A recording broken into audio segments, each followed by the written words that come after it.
Raven Nole Show. I'm your host, Raven C. Nole, known as the Soul Physician. I'm a wife, mother, counselor, mindset plus life coach, and speaker.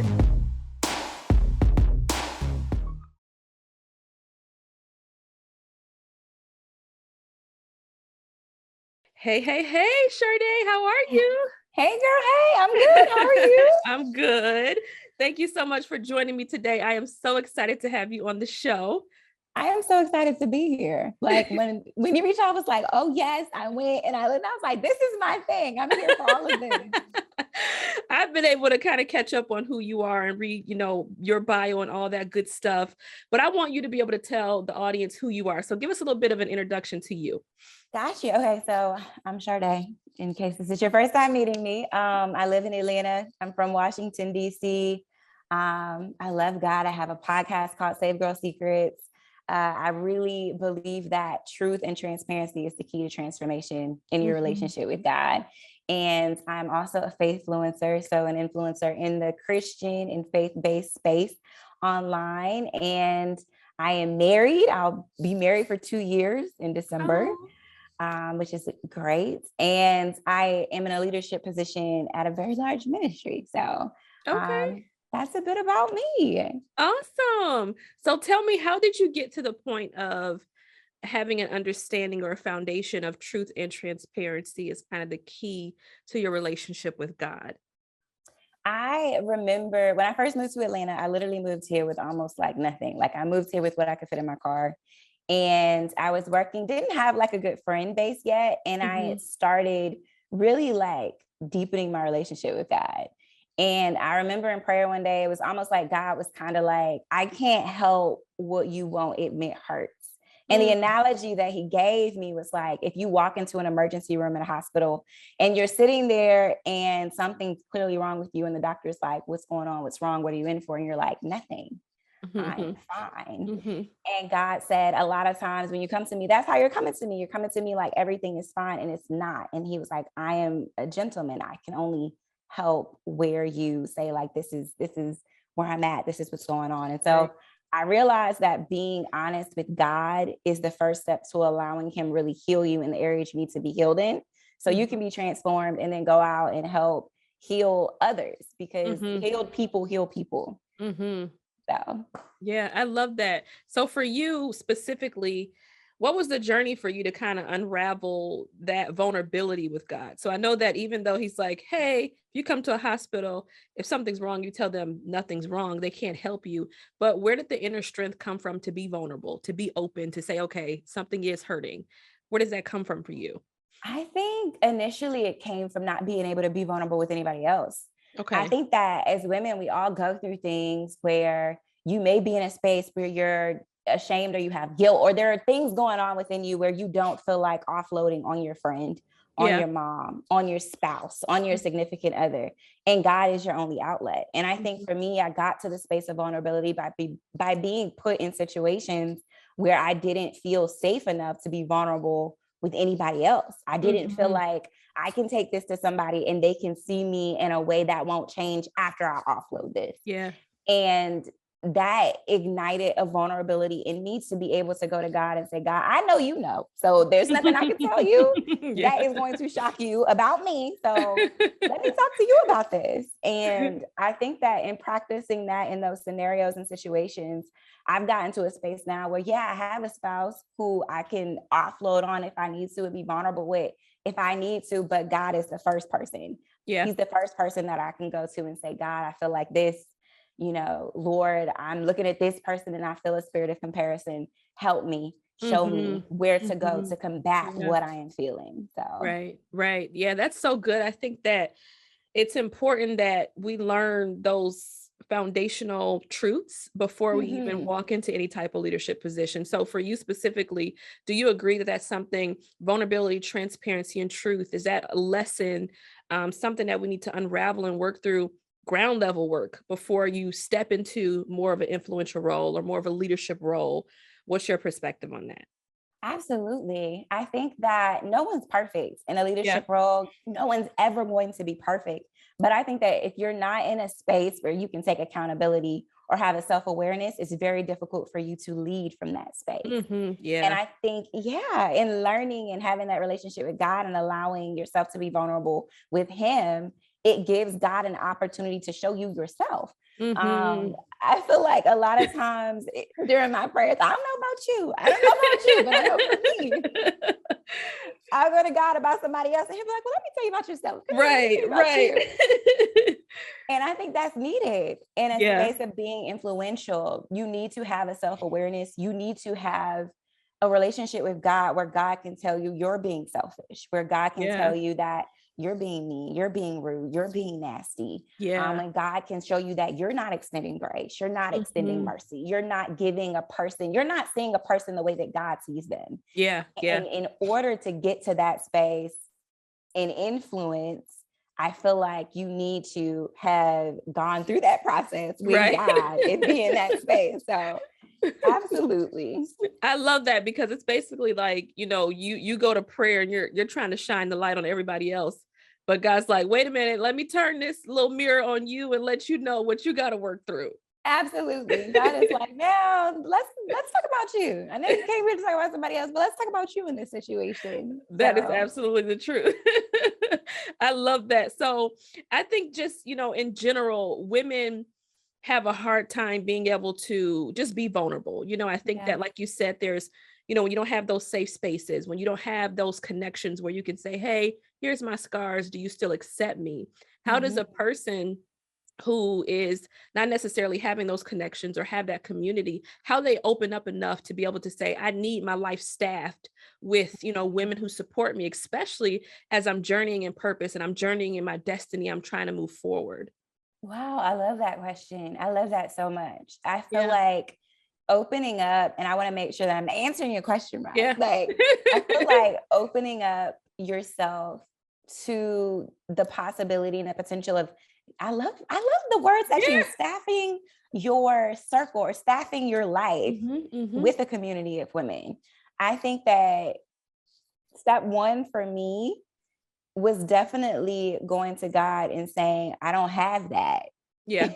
You know what I mean? Honesty. And it goes back to that honesty, that truth. That truth and that transparency where it's like, God, I don't have that. And I feel like for me, when I first moved to Atlanta, I had such amazing friends in DC.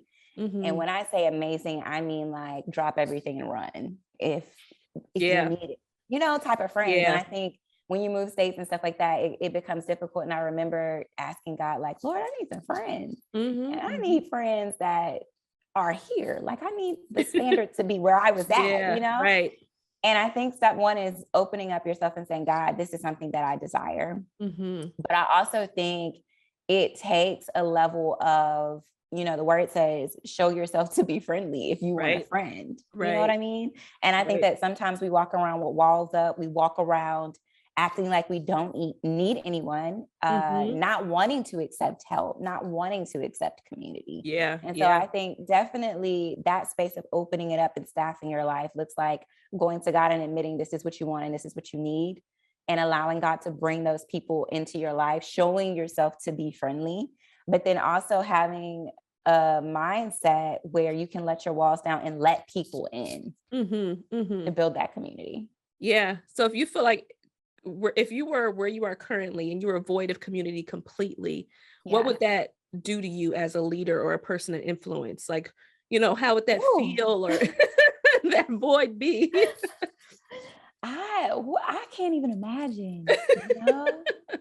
You said that and I'm just like, oh my gosh, what if all of my community went away? As a leader or a person of influence, I think that your community is everything. Yeah. And I think they're everything because when you're in a sphere of influence, there are so many people who are looking at you from a perspective of whatever's out in the marketplace, so to speak. Right. And so they have this perception of who you are. And if you don't have a community of people who know who you are, who know your heart, people who are inner court is what I think the word calls it, that can pull you back when you're going somewhere that's like, hey, Shardae, that's not who you are. That's not what you're called to. I think that you definitely need that for accountability, number one, people to hold you accountable. And community looks like people who hold you accountable. And I feel like if I didn't have that type of community, I wouldn't be able to be held accountable. Yeah. I wouldn't be able to be pushed and prayed for on the days when I don't want to get up and do whatever it is that I feel like I'm purposed and called to do. Having real friends, and I love talking about friendships in a Christian and faith-based space, because friendships doesn't just mean taking pictures and looking cute on Instagram and then going out to Right. places and doing all the things. Right. Friendship looks like a person interceding on your behalf about things that you probably haven't even told them about. You know what Yeah. I mean? I love the community that I have now, because I can be praying about something and God will bring a person up in my spirit and I'll pray for them. And God may not even lead me to go have a conversation with that person, but Right. just to pray for them. And I think that is the importance of community. And I feel like if I did not have that in this season, I would be somewhere crazy. I am 100% sure I would be somewhere crazy. It's so interesting because when you're talking, all I'm thinking of and kind of seeing is a safety net. You know what I mean? Yeah. Like this community of being able to keep you from going off into the deep end and just allowing this circle or this hedge of protection in a sense. You know what I mean? Being able to keep you in where you're supposed to go, focused, heart postured correctly. God Yeah. can speak to them on your behalf. Just a safety net. You know what I mean? I Yeah. think that's extremely important. Yeah, the word Sure. says that two are better than one, that if you fall Mhm. down by yourself, it's very hard. But when you Yeah. have somebody else there with you, they can lift you up. The picture of, I believe it's Moses and Aaron in the Bible, when it's talking about, so long as he had his arms up, they were winning. But the minute his arms started coming down, it was kind of like they started losing. He needed a person to help him hold his arms up. And Mhm. I think being in a space of influence, what that would look like for me without someone else, is me, my arms coming down, me Yeah. not being able to stay in a posture to do whatever it is that God called me to do, because all of us need help. We Right. can't do it by Absolutely. ourselves. Yeah. Absolutely. So I even being able to speak to the woman who right now feels alone. You know what I mean? Like Mm, people battle loneliness and you can be around people and still be alone. You know what I mean? I'm sure yeah. people have seen that on the web and all those different things, but loneliness is not necessarily just being void of people. You can be around people and still be lonely. So someone who is kind of struggling with that, because I can imagine that if you are in leadership and you don't have those people around you, you don't have that community around you, how lonely that can be to have to pioneer or plow or build or whatever it is that you're doing, lead, influence, and be struggling with loneliness. If Yeah. someone that's listening is struggling with that, what would you say to them to encourage them to come out of that? As you were talking, one of the first things that came up for me is, don't be weary in well doing. That's the first thing that came up for me. But the second Yeah. thing was, a lot of times when God has us in a season where we're by ourselves and we don't have that community, Mhm. it's because he's trying to solidify us in something that, if there are outside voices and outside forces, may not take root the way that God wants them to take root. Mhm. I remember a season when I was growing in influence where I was very lonely, where I felt like I didn't really have any friends. No one really understood me. I felt Mhm. like I was going in this direction. Everybody was like, "What are you doing, girl? I don't know. I don't know about that." And I was just like, God, I don't understand. It's so lonely. And it's so cliche to say, but you still have God. But in that season, it was Yeah. like I did still have God. And I tell this story on my podcast, which is called Save Girl Secrets, Once Upon a Time, when God first really started calling me into the purpose of like sharing the gospel and just doing different things. Okay. And I had a friend who wanted me to go to a secular concert or whatever. And I was like, I can't go. Da, da, da, da, da, da. Kind of read her up and down, like, I'm saved. I don't do that no more, type of a thing. And that was many years ago. That was almost 10 years ago now. And I said, if I were as mature as I was now, the way that Mhm. that conversation would have gone is, I'm not mature enough to go with you to where you're going, because what God is planting in me isn't rooted enough for Right. me to go with you and Yeah. still be who I'm called to be, where Mhm. I'm going with you. Right. And for anybody who's in that lonely season, what I would tell you is that maybe this is the season where God is sowing and rooting something in you so deep that no Mhm. matter where you go, Yeah. no matter what situation you're put in, no matter what room you're put in, you are 100% sure of what God has called you to and what he's called you to do. And there's Yeah. nobody that can sway you one way or another. Mhm. That season of being alone with God is Mhm. very intentional for that. So Absolutely. I think that it's a season that I think a lot of people are familiar with, especially those that weren't necessarily grew up in church or grew up in the faith. And even if you did, and you necessarily didn't have the rootedness, you know what I mean? If Yeah. that's a word You of made being it able to, one. We're yeah, going to add it to the dictionary. there we go.